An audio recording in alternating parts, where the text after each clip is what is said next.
What happens when you understand biology deeply enough to rewrite it?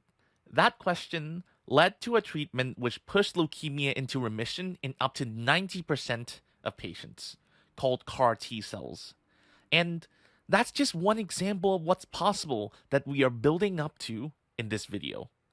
At a first glance, these breakthroughs feel like they're larger than life, and it certainly left me scratching my head wondering how on earth did these smart scientists come up with these ideas? But today, I want to show you that every one of these inventions makes sense if you start from the basics of biology and go deeper, little by little, each time. I will guide you through 4 levels of understanding, each one just a little more in depth than the last. And by the end, I want to inspire you to feel that, wait, I could have invented that? And it all begins with this little Y shaped molecule at the heart of your immune system. These Y shaped molecules are known as antibodies, and they stick to stuff in a very specific way. And it's this ability which makes them such an important asset to the immune system. Once your body is infected with a foreign substance, known as antigens, they get presented to over quintillions of antibody designs pre-made in your body. At least one of them will certainly stick, and they will be produced by your body on a massive scale. Once these antibodies stick to the target, they can call over immune cells to neutralize the target.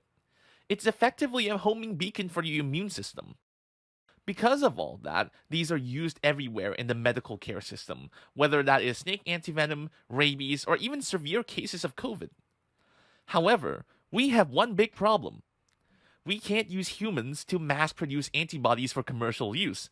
That would be borderline unethical at best. So, we use mice instead. But we run into another problem. Mice antibodies lose their efficacy very quickly in humans. 5 mice antibodies were approved by the FDA, 4 were later withdrawn. But why? For a lot of inventions in biology, the turning point comes when you understand the basics so well that suddenly a solution snaps into place. One of the best ways to get that understanding is to question the information you've just obtained. How does it recognize its targets? And how does it signal immune cells? What's the magic behind the curtains here? There are 2 building blocks to antibodies: constant domains and variable domains. The variable design of the variable domain allows it to recognize a large variety of targets. The code for these are shuffled to generate the quintillion combinations we saw earlier. That's recognition down. Now let's move on to signaling. The constant domain is like a template for building your antibody. You can swap them out or even edit to change the antibody's function. For example, the bottom 2 domains, part of the Fc region, can be edited to signal more intense immune responses or allow the antibodies to last longer. There are 2 constant domains within the Fc region, which does the signaling, and 1 variable and 1 constant in the Fab region, which does the recognition. The Fc region designs between mice and humans are different enough that our antibodies treated as foreign contaminant, so they're eliminated. And fixing this allowed us to generate the antibodies that are used in hospitals today and many advances in engineering down the line. But before that, I have a surprise for you. The current level we're at allows us to understand the engineering behind certain cancer drugs. In breast cancer, a protein called HER2 is overexpressed. HER2 sticks to itself to signal for cell proliferation. You can see why too much of this leads to cancer.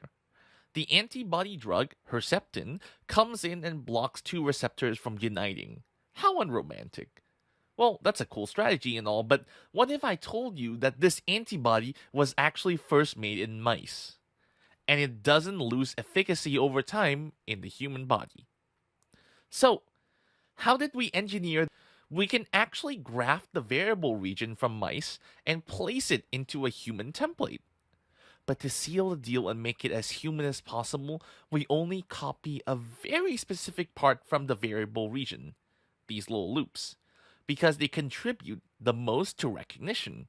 They're known as complementary determining regions, or CDRs, for this reason.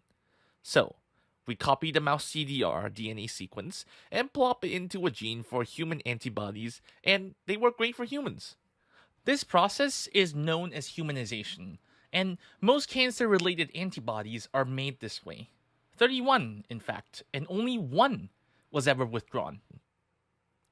But that's not all the engineering. This human antibodies FC region recruits immune cells and induces HER2 consumption too. Pretty neat, eh? And that is what understanding only 2 out of the 4 levels gets us. Now imagine what's next. A similar idea also applies for its cousin, Perjeta.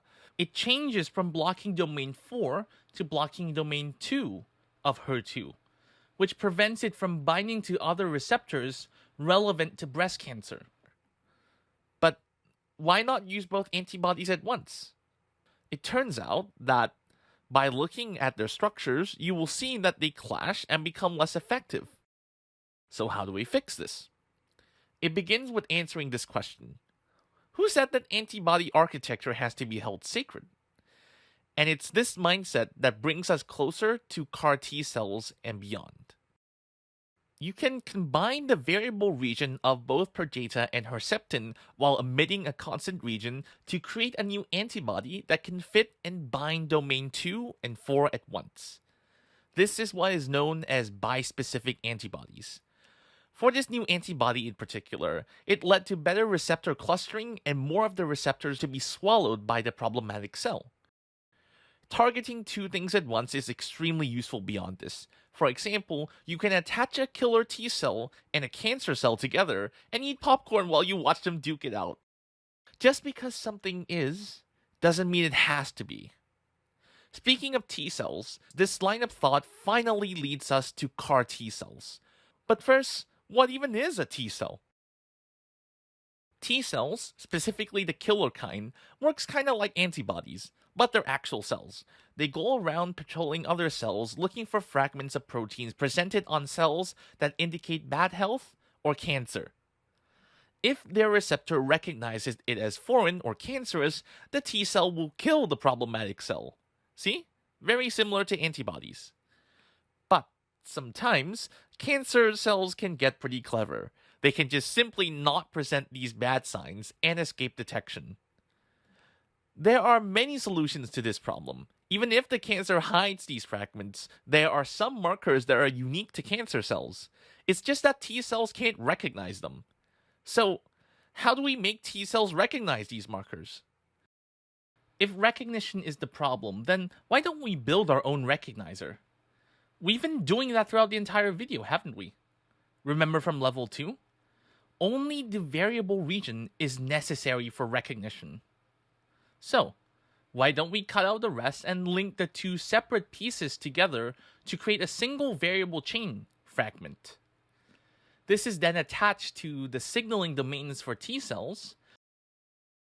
The DNA sequence for this chimeric receptor is then inserted into the patient's T cells. The T cells synthesize these receptors, and after some QC steps, they are injected back into the patient. And now, these T cells are armed with new receptors that can detect and attack sneaky cancer cells. This is why they're known as chimeric antigen receptor, CAR, T cells. In the body, these CAR T cells can now recognize cancer markers, attack, or attract other immune cells and proliferate. Some of these CAR T cells even stick around in your immune system as memory. All of this combined is where the 90% remission rates within leukemia patients come from. And this is just a glimpse of what's possible with antibody engineering. One parting thought is that these levels were never about which tool is better. They're about understanding.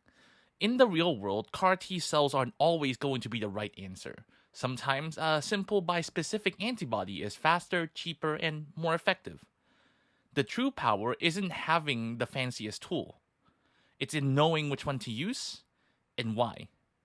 There are over 14,000 antibody tools available on our website alone, and somewhere in those combinations, there might just be a new solution, a new invention, one that starts with you.